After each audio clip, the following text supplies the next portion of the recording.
Chapter 86. The elven kingdom of magic lay in ruins, its once majestic towers now crumbled heaps of stone and wood. The once bountiful forests were scorched, their vibrant greens replaced by smoldering ashes. What had been a peaceful, thriving city was now a battlefield, scarred by the unrelenting fury of Milam Nava, her rampage fueled by a madness that no one could fully comprehend. Milam's body was encased in black dragon scale-like armor, with wings protruding from her back and a tail akin to that of a dragon. A single horn crowned her forehead. Her eyes glowed a dangerous golden as she continued her tempestuous rampage. The screams of the elven population grew weaker and weaker as they fell at an alarmingly fast rate. Less than confirmed amount of souls. Evolution to Demon Lord. Harvest Festival begin. Greater than. Milam froze for a moment, then returned to her rampage with renewed intensity, her power surging with even greater force. Meanwhile, Rimuru, held down by others, was growing increasingly worried. He understood that Milam's rampage was a consequence of her struggle for strength, something that had become a necessary evil in her quest to become a more formidable force. Yet, the devastation was too great, and the danger to herself was too high. That idiot is still not here. Rimuru's universal sense locked onto Guy's location, who was on his way to Milam. In less than half a minute, Guy arrived, much to the relief of Rimuru and the others. His eyes were filled with concern and exasperation at seeing the daughter of Veldanava in such a state, a person who, ironically, was giving him more trouble than Milam's father had. Rudra, what the hell is he doing? Guy sighed, drawing his sword. Milam, I don't know if. Drago Nova. Guy dodged with remarkable speed, frowning as he turned back to Milam. Guess not. He shrugged and prepared to subdue her. Milam, her hair disheveled and her breathing ragged, barely registered his words. Her rampage was all-consuming, her attacks relentless and unthinking. Guy's intervention had become inevitable, but even he seemed reluctant to engage fully, aware of the delicate balance required to handle Milam without causing further harm. Good, you can let go now. Rimuru stood up, now free from Velgrind and Chloe, who had been enjoying the proximity. Luminos should be working on keeping her Night Rose safe, and Hinata would be there as well. Velgrind and Chloe should stand guard and see if there are any threats that plan to act outside the script. The others nodded and vanished. I'll watch over that dragon. With those words, Rimuru disappeared, leaving Guy to handle the berserk Milam on his own. So those idiots weren't here to help. Guy thought silently as he sensed their departure. The battle between Guy and Milam was a clash of titans. For days, the sky was darkened by their fierce combat, the ground trembling beneath their combined might. Their powers collided in blinding flashes of light and bursts of energy. The air crackled with their struggle, and the landscape was continuously reshaped by their titanic confrontations. Guy was furious at the destruction they were causing. Even early civilizations that were meant to last for centuries were obliterated in an instant. He lamented the immense workload that would follow this battle. As he thought about it, he swung his sword with great force, pushing Milam further west. Both fighters showed signs of exhaustion. Had it not been for their infinite regeneration, major, if not fatal, injuries would have been evident since the first hour of the fight. Milam opened her mouth with a roar, unleashing a large beam of energy at Guy at high speed. The attack was so massive that dodging was impossible, even for him. Using his sword as a shield, he charged through the blast, ignoring the burning sensation enveloping his body. Enough with that, he slammed Milam's face into the ground, forcefully shutting her mouth. You still have that much energy. That ultimate skill is no joke. I can't even replicate that potent magicule. From below, a sharp pain pierced his stomach. Milam had dashed forward with a sword created from her magicules. It was inferior to Guy's in every aspect, but sharp enough to inflict damage on the red primordial. Shit, Guy cursed as he grabbed Milam by the hand and tossed her several kilometers away. Pulling the sword from his stomach, he crushed it with his hands. She's learning. Guy smirked, a nostalgic hint in his expression, reminiscent of his battles with the Creator. And so, their clash continued. Amidst the chaos, Ramirez, the Fairy Queen, appeared, her face etched with desperation and resolve. She had been watching from afar, her heart aching for her people and the world. Determined to end Milam's rampage, she realized that only a sacrificial act could potentially bring Milam back to her senses, a risk she was willing to take for the sake of the world and Milam herself. Ramirez approached the battlefield, her form illuminated by a faint, ethereal glow. Her wings fluttered with determination as she made her way to the heart of the conflict. Her voice, though small compared to the roar of the battle, carried a sense of urgency and solemnity.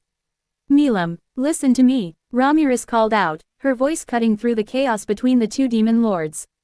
Her plea was met with a momentary pause from Milam, who turned her bloodshot eyes toward the fairy queen. Romulus began to chant, her divinity pouring into the air in a visible cascade of light. The spell was ancient and powerful, designed to break through the madness that had consumed Milam.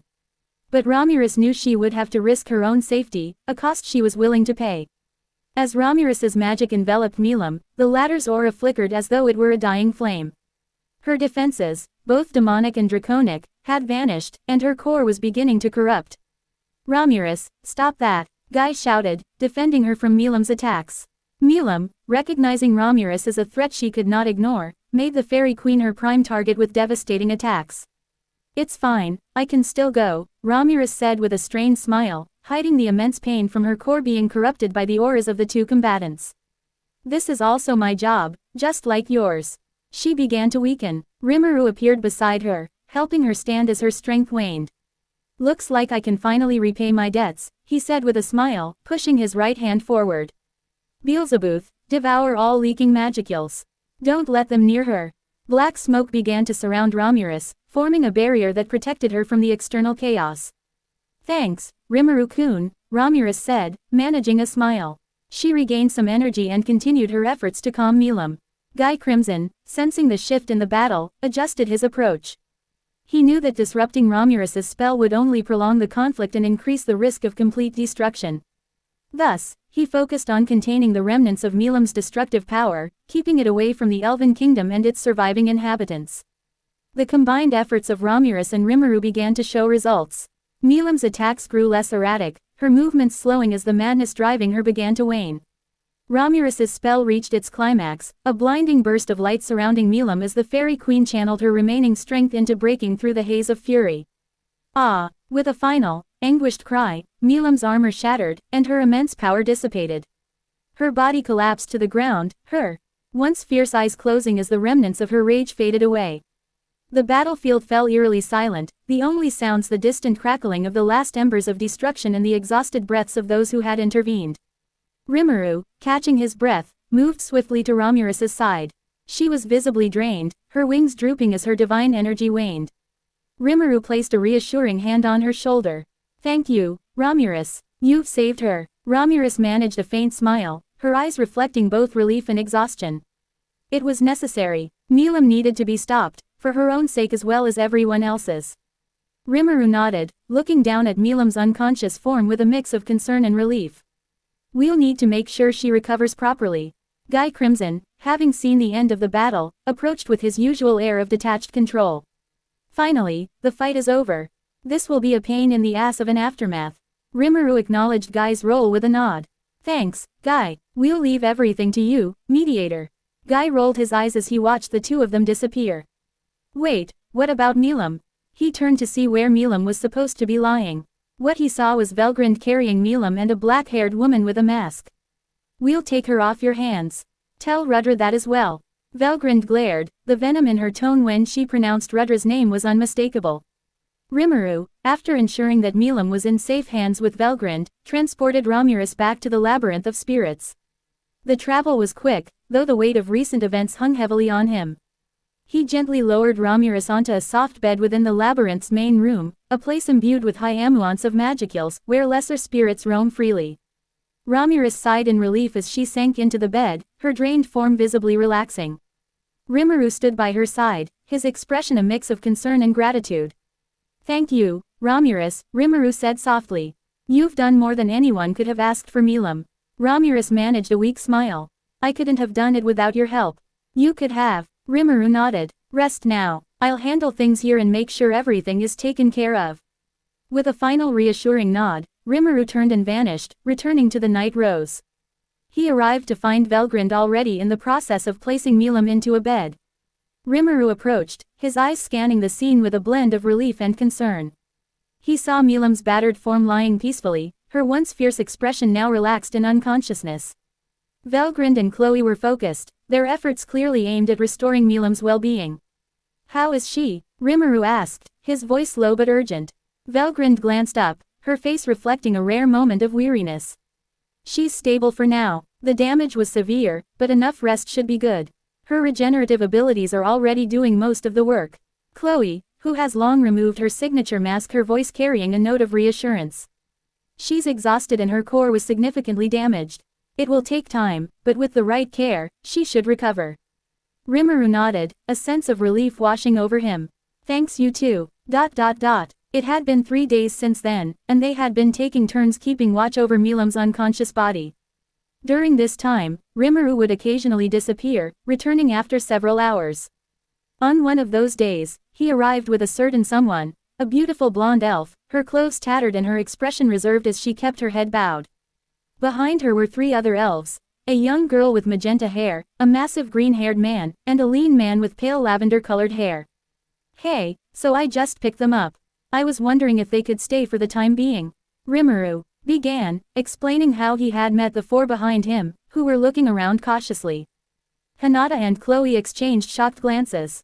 Recognizing the lean man and understanding his future significance, they both exclaimed, Rimuru!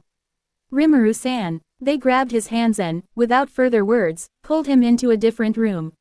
Rimuru followed quietly, sensing that there was a reason for their urgency. He looked at the 2, waiting for an explanation. Rimuru, that man is Clayman, Hinata said, sighing and shaking her head. Hearing this, Rimuru smiled.